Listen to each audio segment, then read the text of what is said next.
Ah, não, está aqui. Coloquei essa nota hoje no Facebook.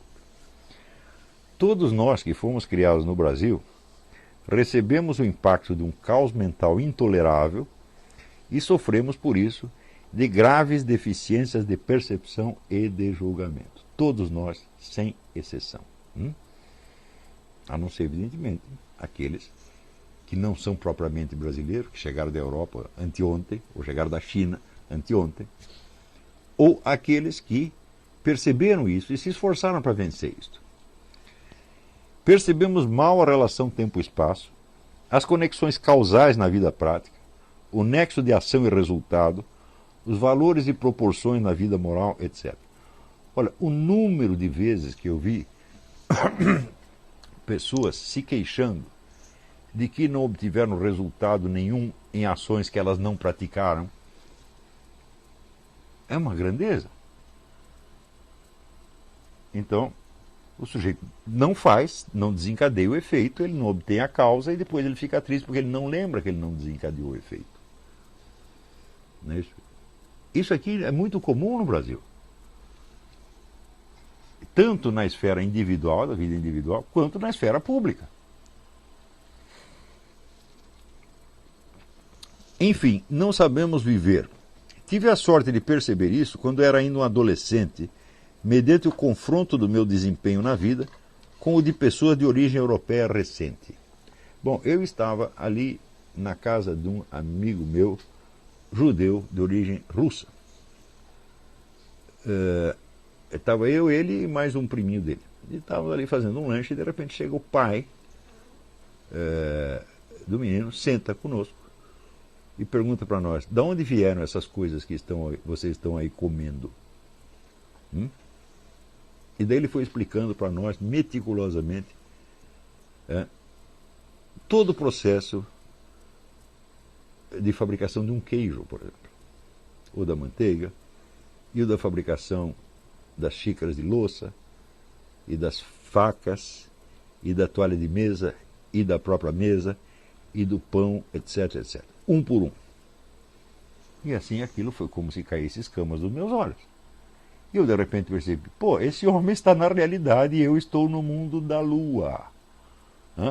Porque eu estou aqui mexendo com coisas que eu não tenho a menor ideia do que são, e que para mim me parece que a gente colhe em árvores, você estende a mão e pega uma xícara, pega uma faca, pega uma mesa, uma toalha de mesa, tudo apareceu por mágica.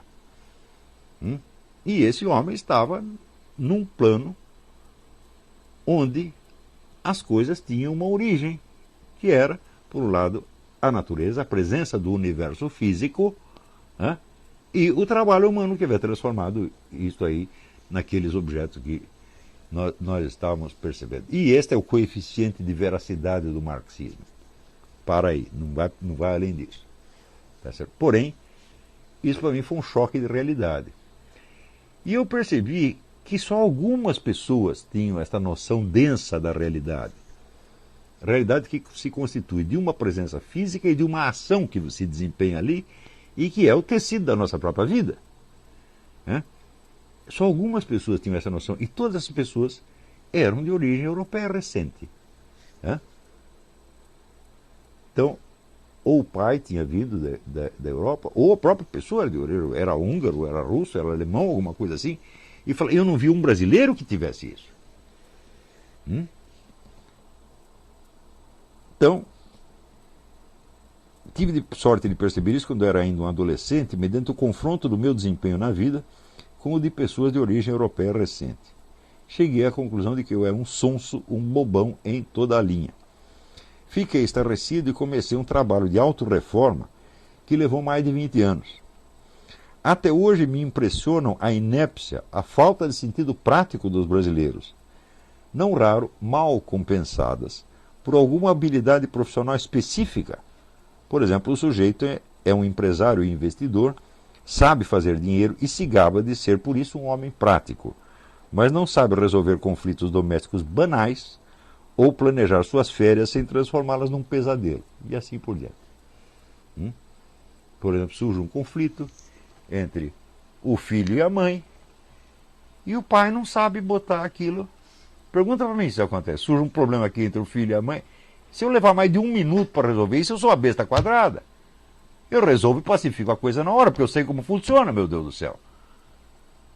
No entanto, os homens práticos são empresários, são generais de exército, são investidores, são políticos, tomam grandes decisões, acham que são homens práticos porque têm o domínio da prática na sua profissão específica, mas não tem na vida. Então, o resultado não tem sentido prático nenhum, mas tem um sentido prático especializado numa área desse tamanho. Ele sabe administrar, por exemplo, uma fábrica, mas não sabe administrar a sua porca vida. Isto que falta para todos os brasileiros. Todos, sem exceção. A não ser aqueles que foram beneficiados por uma outra cultura. Eu digo que foi nos Estados Unidos, em 1986, e pela primeira vez eu percebi que algum problema prático tinha solução. Por quê?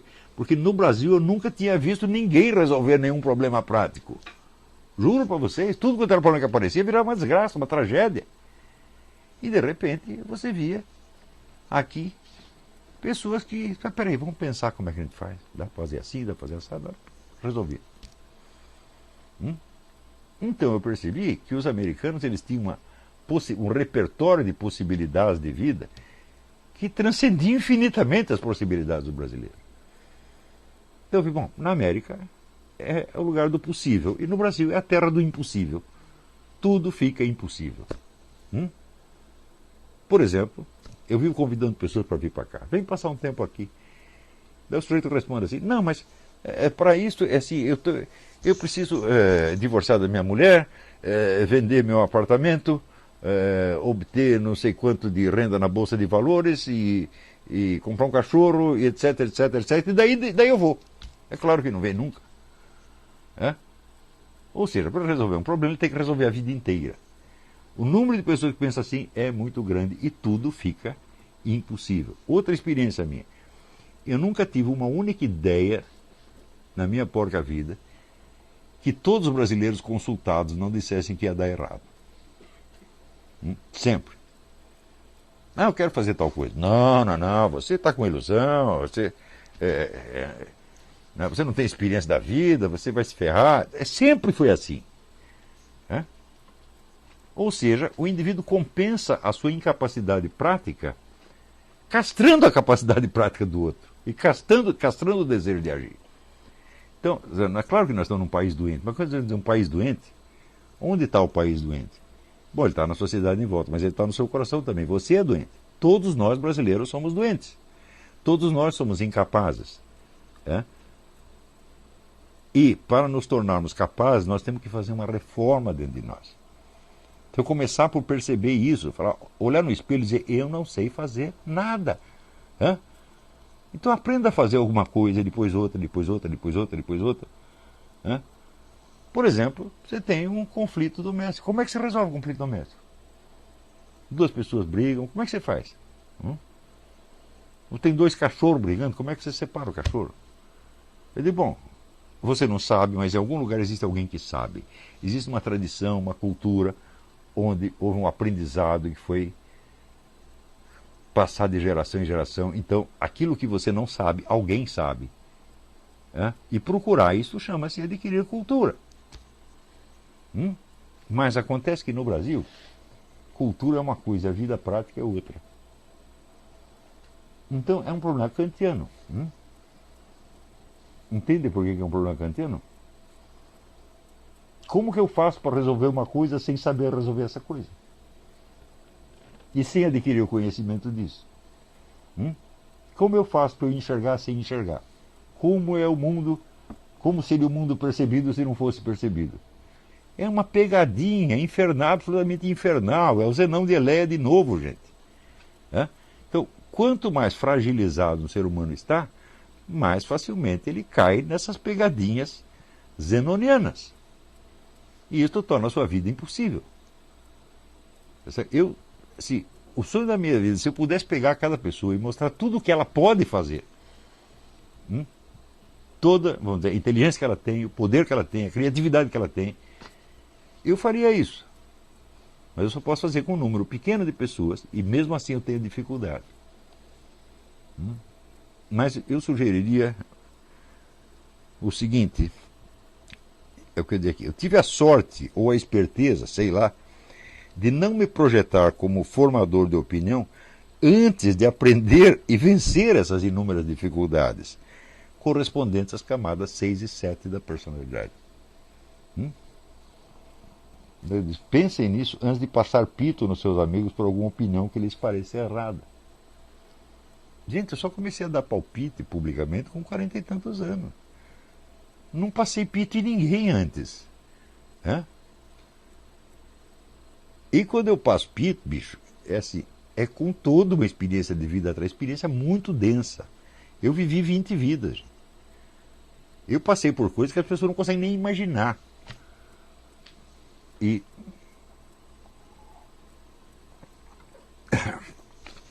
então, é claro que a minha capacidade expressiva é muito limitada em relação, vamos dizer, à amplitude da experiência que eu vivi. Eu não consigo explicar tudo de uma vez, preciso ir um pouco de cada vez. Por isso é que quem assiste às aulas desse curso entende o meu pensamento muito melhor do que quem lê um artigo. Porque se ele está lendo só o que está no artigo, ele pensa que eu só sei aquilo. Isso é outra característica do brasileiro, a síndrome de Dunning-Kruger. Né?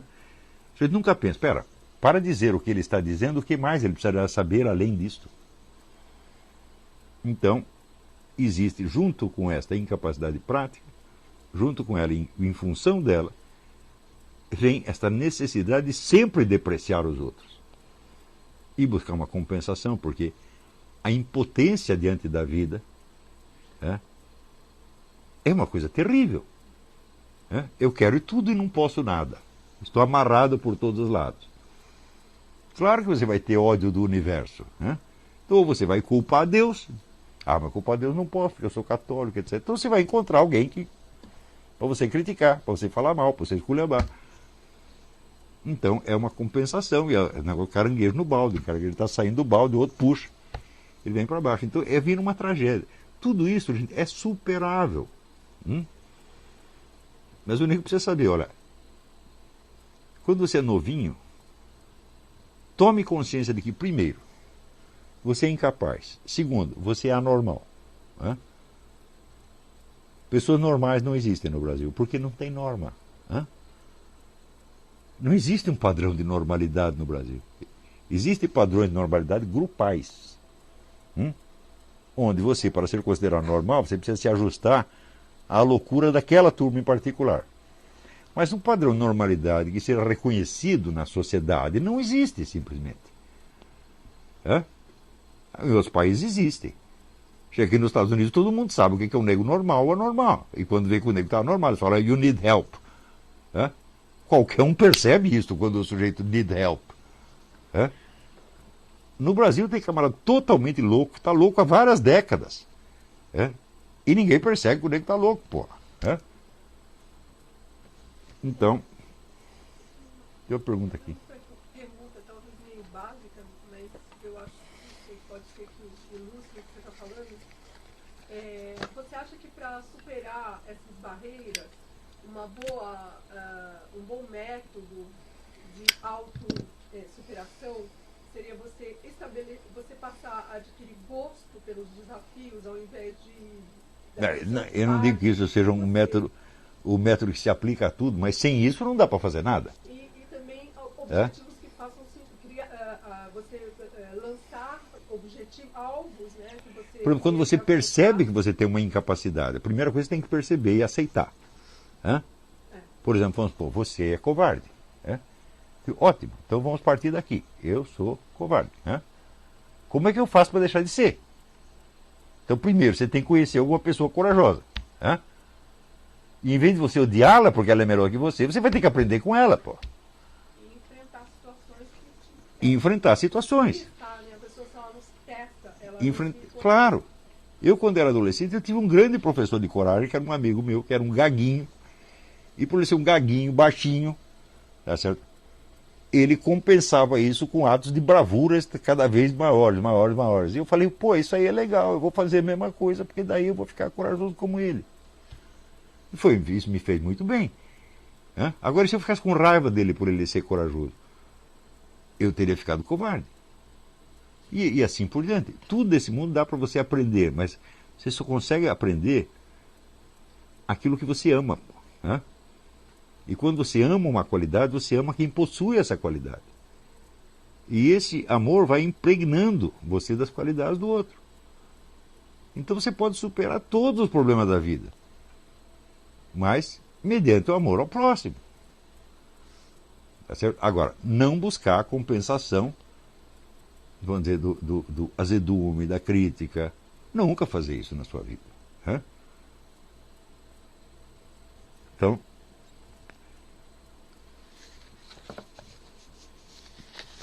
pense assim, eu só vou passar pito em alguém quando eu tiver vencido essas coisas. Quando eu tiver certeza de que, agora eu consegui a minha sanidade, a minha normalidade, a minha centralidade. Então agora eu sei quem eu sou. Eu tenho um centro. Quando eu falo a palavra eu estou muito consciente do que eu estou falando. Não uso a palavra eu à toa. Quer dizer, quando eu falo eu, estou falando toda a minha história, a minha evolução, a minha autoconsciência, a minha presença diante de Deus quando me confesso. Estou falando tudo isso. Então eu quer dizer alguma coisa. Eu vou dizer, bom, agora eu sou alguém. Talvez ninguém saiba, mas eu sou. Então você tem essa presença para você mesmo. Então o que você faz adquire peso. E esse peso significa poder. É o poder que você tem perante a vida. Não é o poder que os outros te conferem, como por exemplo quando votam em você para ser presidente da República. Isso não é um poder que você tem, é os outros que te derem. Quando eles não quiserem mais, eles tiram de você, não tiraram do Collor. Isso não é poder real. Poder real é aquele que está com você e vai para o túmulo junto com você. E que você não transfere para ninguém. Então, nós no Brasil, precisamos aprender a ter poder, a vencer as nossas coisas. Então, bom, é isso aí. Então, acho que por hoje já falei até demais, não vou responder pergunta. Eu estou viajando daqui a pouco para encontrar os ursos. E sábado que vem provavelmente não teremos aula. Tá certo? Ou talvez, se der para gravar alguma coisa e colocar no ar, no horário, eu avisarei vocês. Tá bom? Eu agradeço muito ao Rubens Enderle e ao João Emiliano e ao Ítalo Lorenzon. Essas observações foram realmente muito frutíferas, né? Tá certo? Isso aí, essas coisas ajudam realmente a gente a explicar o que queremos explicar. Então, até a semana que vem ou até outra semana. Muito obrigado.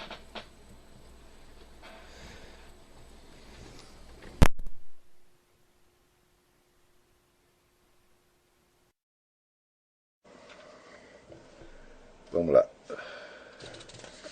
Aqui tem uma pergunta comprida. Vanessa Barreto Farias. Em primeiro lugar, gostaria de agradecer por tudo que já aprendi com a sua ajuda, suas obras, nos seus artigos. Muito obrigado.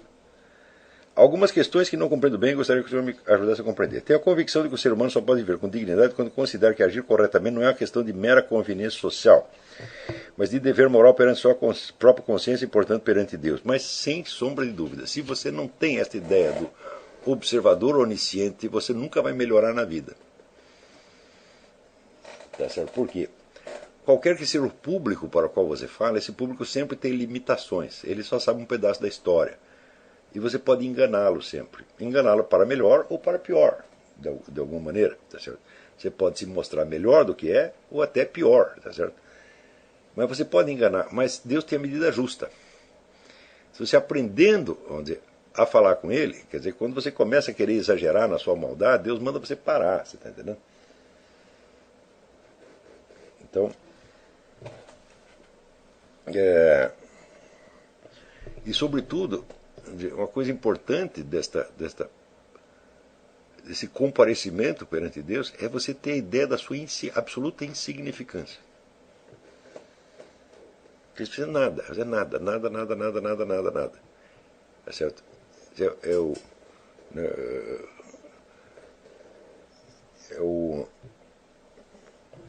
Como diz, o subnitrato do pó de bosta. Tá entendendo? E, no entanto, você fala, você tem consciência, você pensa, e você fala com o próprio Deus, e às vezes ele até responde. Tá entendendo? É um negócio assim, essa experiência, nada substitui isso, nada. E é ali que você tem, só perante isso é que você tem ideia da escala real. O resto é tudo imaginário, o resto é tudo, vamos dizer, as escalas relativas são todas imaginárias. Por exemplo, quem você é perante a sociedade humana? Eu digo, meu filho, a sociedade humana vai passar, vai virar pó, ninguém vai ouvir falar dela, tá entendendo? Pensa assim, o que é o Brasil daqui 2000 anos? Não é nada, tá certo? Então, né, a opinião do seu círculo de amigos, também eles vão todos morrer, pô, não interessa, tá entendendo? Agora, tem uma coisa ali que te dá uma ideia do tamanho real.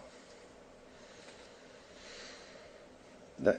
Então, continua ela aqui. Entretanto, percebo que cada vez que abro mão da simpatia de alguns conhecidos a fim de tornar a verdade evidente, sou extremamente atacada, como se fosse menos reprovável cometer um erro do que apontar um erro em algum raciocínio ou alguma outra conduta. Mas, minha filha, ter razão é o maior pecado da humanidade. Você nunca pode ter razão. Você tem que estar sempre errada. Você está entendendo? Então, isso é um bando de ignorantes, presunçosos, está entendendo? Que quer te rebaixar a ser como eles. Se os caras não aceitam você mesmo, arruma amigos melhores. Ora, um dos orgulhos que eu tenho na vida, tenho poucos, porque bela merda tudo que eu fiz, é de ter propiciado encontro entre pessoas melhores. Né? Porque você vê, o Brasil é um país imenso, estamos num continente, que tem 180 milhões de pessoas, e a gente vê que os mais talentosos, melhores, estão muito espalhados. E não tem onde se juntar. Aqui nos Estados Unidos tem, aqui você sempre tem, né, esses clubes e grupos que juntam as pessoas por afinidade. Então você cria as verdadeiras amizades que são baseadas na afinidade real. Como dizia Santo Tomás de Aquino, ser amigo é querer as mesmas coisas e rejeitar as mesmas coisas. No Brasil não. No Brasil, assim, amizade eles entendem assim como uma simpatia espontânea, passageira. Então você é seu amigo por 3 dias. É por isso mesmo que vira seu amigo do peito, né? E 3 dias depois te dá uma facada nas costas. Tá certo? Porque não tem afinidade real. Então, é você procurando as pessoas que querem as mesmas coisas, que respeitam as mesmas coisas e desprezam as mesmas coisas, você vai achar o seu círculo de amizade. Você vai, senão é que nem a história do patinho feio, meu. Você é o cisne querendo que os patos te aprovem, eles não vão aprovar. Tá entendendo? Não vão aprovar nunca. Então, através de todos os cursos que eu realizei, criando vários grupos de pessoas, a gente vai juntando as pessoas afins e elas se fortalecem umas às outras.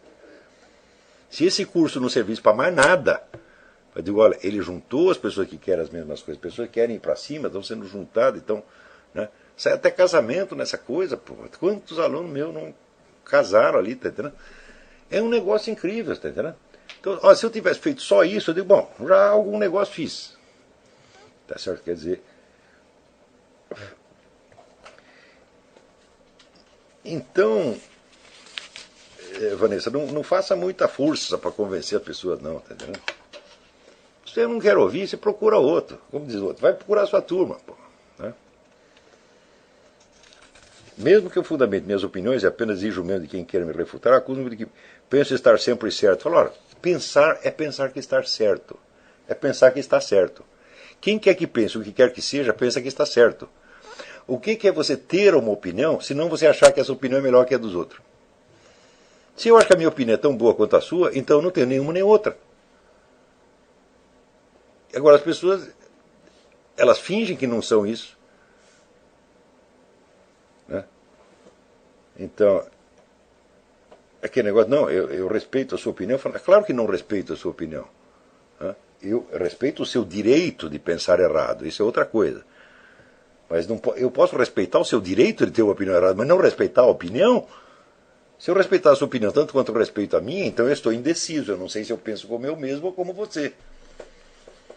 Agora, o direito ao erro é o direito à experiência. Todo ser humano tem o direito de fazer experiência, passar pelo erro em busca de uma conclusão verdadeira. Se é um direito inalienável, tem que ser respeitado. Mas a opinião errada não pode ser tão respeitada quanto a certa.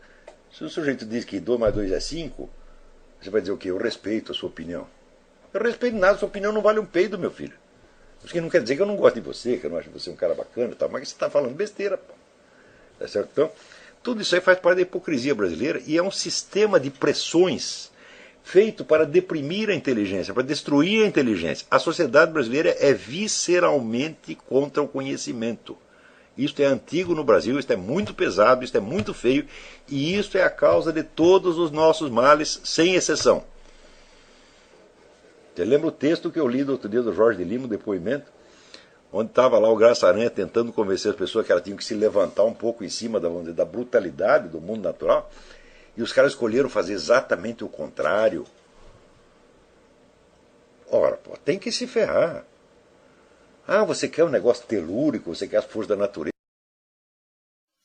Quantos alunos não tive essa experiência, o sujeito começava a estudar nessas coisas, daqui a pouco ele sentia que ele estava ficando deslocado no seu ambiente, entre os amigos, e começava a sofrer.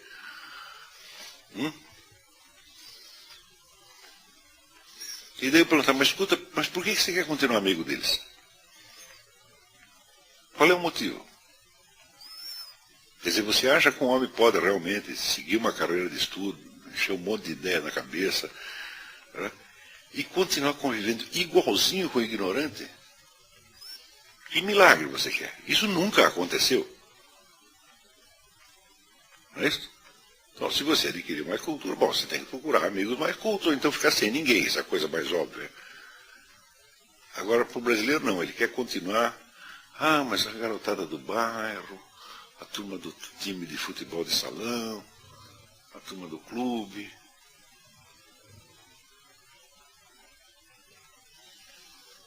Você imagina, né? Santo Tomás de Aquino sai lá de Roca Seca, na puta que eu pariu, ele vai andando até a Universidade de Paris, para ser professor da Universidade de Paris, e daí lá ele fica pensando, ah, mas o que a turma de Roca Seca vai pensar de mim? Não é possível um treco desse, porra. Esqueça o raio da Roca Seca, porra. Quer dizer, esse atavismo, essa coisa que está grudado ali no bairro, na turminha, na namoradinha, não sei.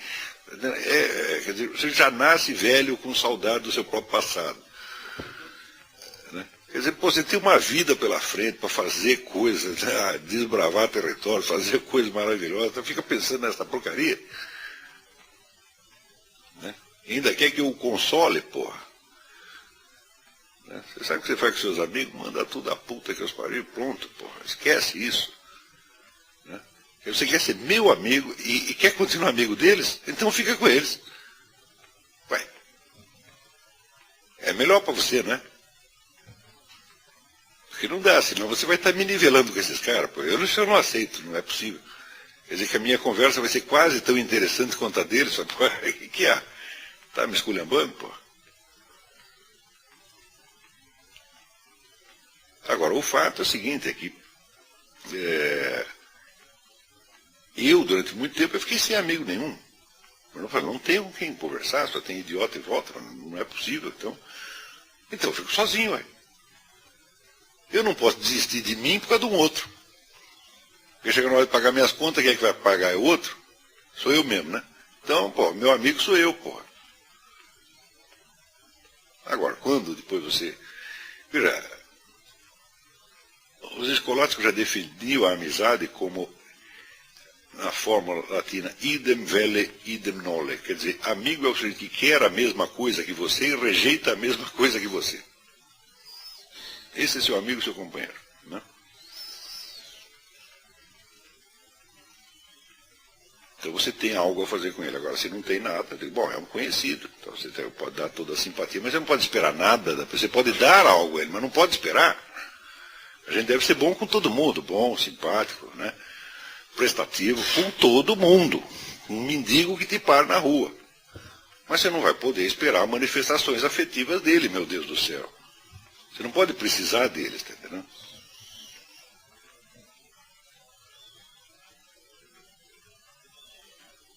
Então agora esta fraqueza, essa moleza afetiva brasileira, é covardia mesmo.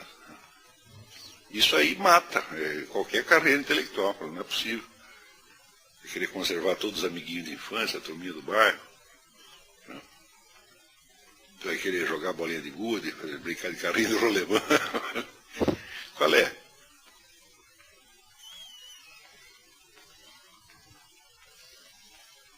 Você vê que a casta intelectual ela tem uma característica de que ela não tem uma origem socioeconômica própria. As pessoas que a compõem vêm de todas as origens. Não é isso? E criam ali uma afinidade que é superior à afinidade sociológica de origem. Pô, né? Ali se encontra cara pobre, rico, preto, branco, amarelo, etc, etc. Por quê? Porque o padrão de convivência deles está no nível da inteligência, da cultura, é o outro plano. Agora, se as ligações atávicas, né, familiares, raciais, folclóricas, etc., predominam, então não pode entrar ali, porra.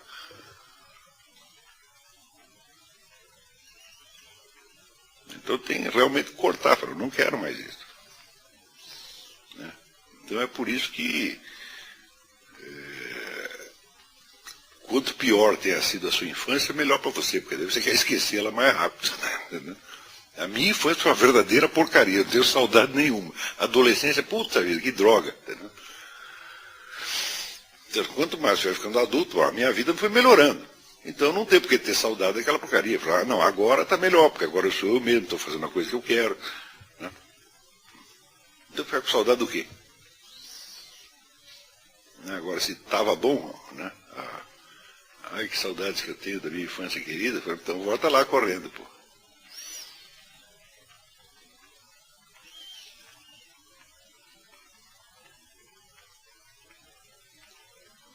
A formação para a filosofia implica tudo isso. A filosofia é a busca da sabedoria, quer dizer, a sua personalidade vai ter que melhorar muito no caminho. Muito, muito, muito, muito, muito, muito, muito. Você tem que ficar mais inteligente, mais sério, mais responsável, mais corajoso. Entendeu? Tem que assumir a vida mesmo. Entendeu? E olha, se você não perde nada, você só ganha com isso. Isso é bom pra caramba. Tem gente que não sabe. É isso. Mas eu, por exemplo, quando eu vejo todo esse pessoal que escreve no jornalismo, às vezes eu fico puto da vida, né, de ver que está escrevendo para um bando de idiota, que não estou entendendo porra nenhuma, mas às vezes eu fico contente pra caramba, digo, porra, mas eu sou o único sujeito que desfruta da liberdade que tem. Né? Eu uso. Né? E os caras não usam, eles ficam com medo de usar. E um dia, quando eles quiserem usar, não tem mais. Eu digo, bom, se um dia me mandarem calar a boca, eu calo a boca satisfeito. Eu digo, putz, eu já falei tudo que queria, tá entendendo?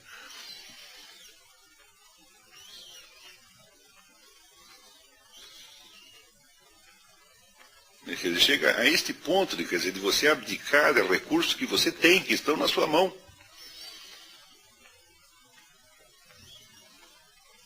É como se houvesse alguém proibindo você de dizer, não tem ninguém proibindo. É? Pode ser que amanhã depois comece a perseguir as pessoas. Né? E de vez em quando você sofre um boicotezinho, alguém te xinga. Mas isso é da natureza das coisas. Você vai ter medo de xingamento, porra. Você tem medo de alguém que te dá um tiro, tudo bem, mas tem medo que a pessoa te xingue. Quer dizer, a pessoa não gosta de você. Né? E o terror pânico brasileiro tem de não ser gostado.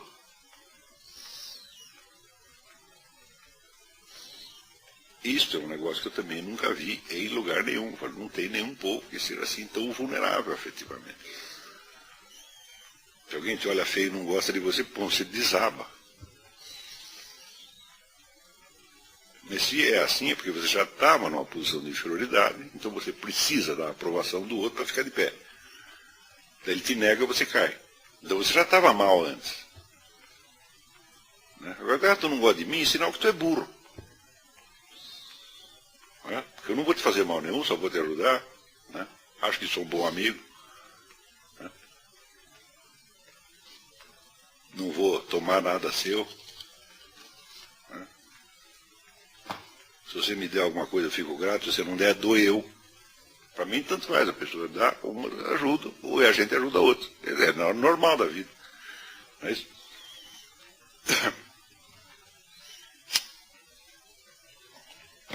Então, por que não vai gostar de mim? É que é um cretino, pô, fica lá imaginando coisa, achando que a gente morde. Né?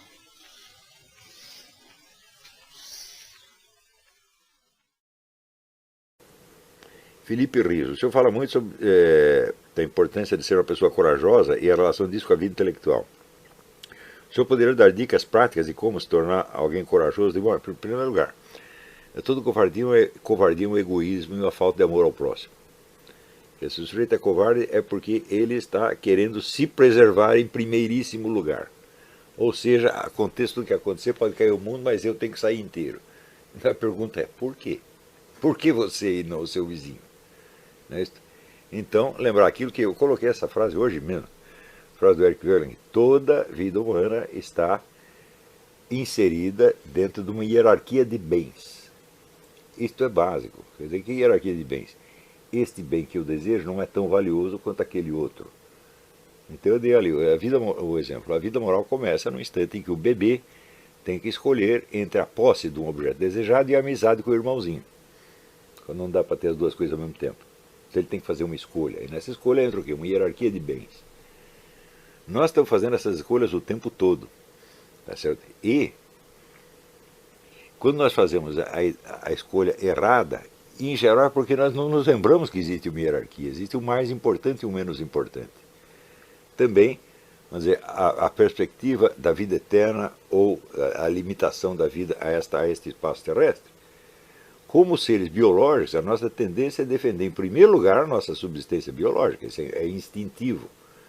E é um valor, sem dúvida. Você continuar vivo é um valor. Tá certo? Mas, pergunta, por que você e não o outro? Você, por exemplo, sei lá, tem um incêndio, vou me salvar a mim mesmo, deixar meu filho queimando lá dentro, ou vou salvar meu filho com o risco da minha própria vida? Você vai ter que fazer uma escolha. Quer dizer, o problema da coragem, no fim das contas, é apenas uma questão de qual é o bem que você preza mais.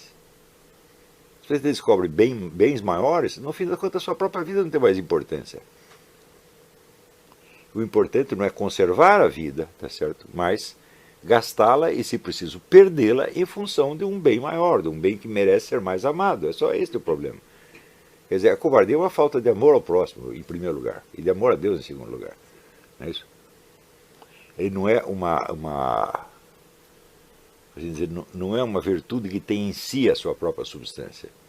Ela deriva de uma outra coisa. Né? Ela deriva da noção do bem maior. Não é isso?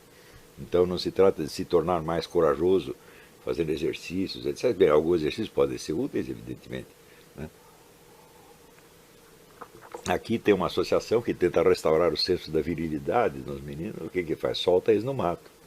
Essa é uma boa ideia. Né? Mas mesmo dentro do mato, né? Quando eu for fazer o recenseamento escolar lá no sul do estado, nós estávamos em 4. E um era um sujeito meio, como diria, um pouco boiola. Né? E a primeira vez que ele meteu o pé na lama, ele disse, não vou mais, vou voltar. Bom, vamos supor que eu fosse ele. Fiquei desesperado porque meti o pé na lama. Mas eu vou voltar para casa. Se eu vou voltar para casa, eu estou deixando os 3 sozinhos lá, eles podem precisar de mim. Não é isso? Ele só pensou no seu conforto. Então, quer dizer que a hierarquia dos bens dele termina aí. Né? O meu conforto acima de tudo. O que é isso aí? É só covardia? Não, o base da covardia é a maldade. Na hora que você virar um cara bom e ter amor pelas pessoas, você cuida delas primeiro. Não é isso? Hoje eu estava lembrando, tá aqui a Estela, um dia estava dando aula lá na casa do estudante, no Rio de Janeiro, e de repente chega a Estela e começa a soprar na orelha de um por um. Nós estávamos no 9º andar. Vamos descer, falamos um por um, sem criar alarma. Vai descer na escada devagarinho, porque está pegando fogo aí no 7º andar. E foi um sangue frio admirável. Olha, ela podia ter dado no pé, eu vou me salvar. Não podia ter feito isso. Então ela fica mais tempo lá, se arriscando, para que o mal não aconteça aos outros. Né? Então, a Estela não é nenhum Schwarzenegger, né? Não é nenhum soldado da guerra do Afeganistão. É apenas a coragem nasce do quê? Do amor ao próximo. É só isso. Então não se preocupe em ser corajoso. Porque a coragem é um resultado, ela não é uma causa. A causa é o amor ao próximo ou falta dele. Olha, aqui sai um negócio muito interessante. Aqui uma psicóloga que se chama Bronnie Ware. Ela trabalha assistindo pessoas que estão no leito de morte. E ela, ao longo dos anos, foi anotando quais são os arrependimentos mais comuns das pessoas. Se perguntar assim, do que se arrepende na vida? Ela anotou 5 pontos. Ela disse, Primeiro, eu gostaria de ter tido a coragem de viver uma vida verdadeira, não a vida que os outros queriam de mim. Segundo, eu desejaria não ter trabalhado tanto. Terceiro, eu gostaria de ter tido a coragem de expressar os meus sentimentos. 4. Eu desejaria ter estado mais em contato com os meus amigos. E 5. Eu desejaria ter me permitido ser mais feliz. Note bem, esses 5 arrependimentos